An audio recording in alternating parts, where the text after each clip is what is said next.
Simon, these new e-readers are really something. I had no idea you could read. 7 years of high school goes farther than you might think. Much farther, apparently. I thought you ignored the cue cards because you couldn't understand them. We have cue cards. Never mind. What did you read, Scott? I was reading a new e-book of scary stories. It is called Trust and Other Nightmares. The author is Richard Ghazala.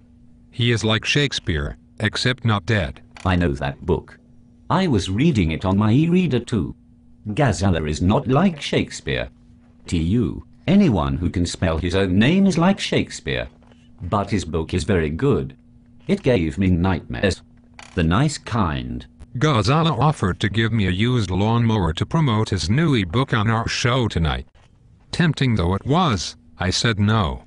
I enjoyed the book so much, this time bribery was uncalled for. Wow. That is a radical stylistic departure for you. Agreed. But Trust and Other Nightmares is simply so entertaining.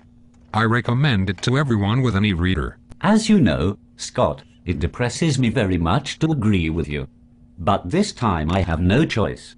Trust and Other Nightmares is a great way to spend an evening curled up with your favorite e-reader. I find it refreshing when we agree, Simon. I find it disturbing.